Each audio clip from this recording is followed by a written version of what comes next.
Hello, today we're going to focus on Margaret Atwood and The Handmaid's Tale. Let's see a few facts about Atwood first. She was born in 1939 in Ottawa and is still alive. She's a Canadian novelist, critic, poet, teacher, and environmental activist. Among her most famous novels, we can mention The Edible Woman, written in 1969. It tells the story of a young woman who feels alienated from her own body after being engaged. As a result, she's unable to eat. In terms of writing, there is a shift of focus from the first person to the third person, which mirrors the character's detachment from reality. Alias Grace was published in 1996 and narrates the story of two servants who have been convicted of the murder of their employers. One of the accused, Grace Marks, is sentenced to life imprisonment. This novel was adapted into a series in 2017. In The Blind Assassin, published in 2000, we have three embedded stories.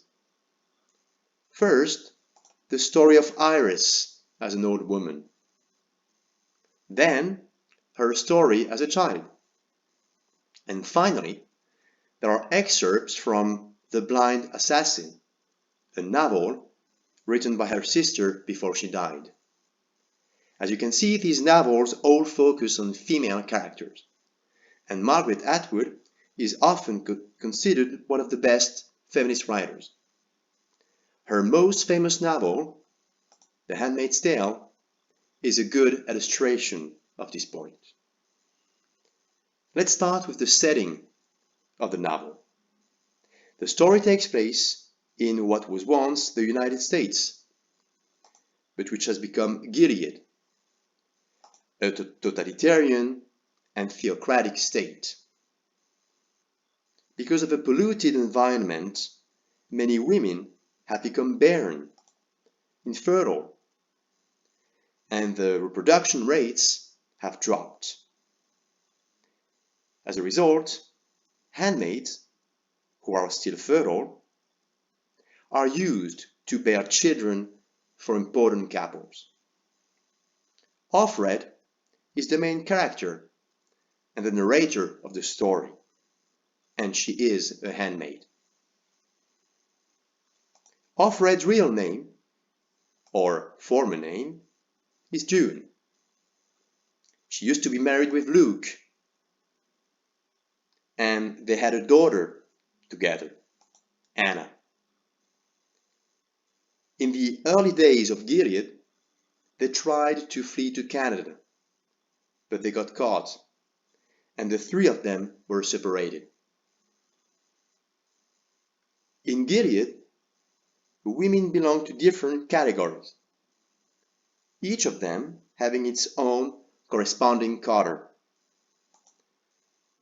The Aunts are very severe teachers, whose color is brown.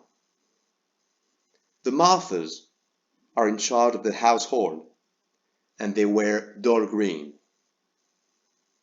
The wives have a higher status.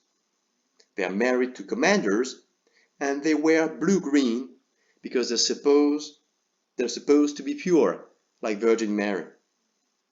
Finally, the handmaids wear red to symbolize their fertility. The main character's new name is Offred. After being captured, she was sent to the re-education center, where she was taught to become a handmaid by the terrible Aunts. Then she was placed into the house of a commander named Fred Waterford.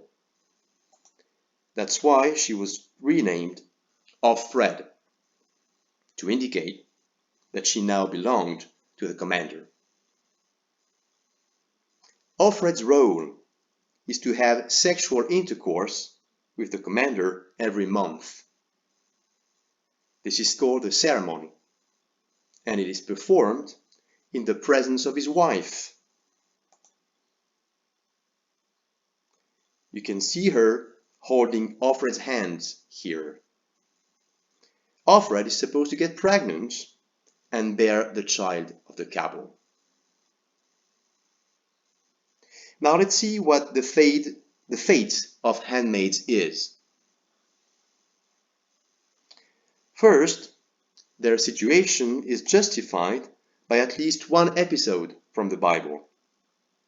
Jacob's wife, Rachel, who's infertile, asks her handmaid Bilhah to become a surrogate mother.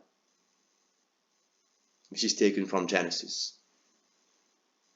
As we have seen, handmaids have no identity anymore. They belong to their commanders. They are seen as objects and used for reproductive purposes only. When they go out, they have to wear bonnets so as to block their peripheral vision and also hide their faces. They can't see and they can't be seen. Reading and writing is forbidden for handmaids. They're not supposed to think. In spite of all these restrictions, many things happen to Offred, but you'll have to read the novel to find out.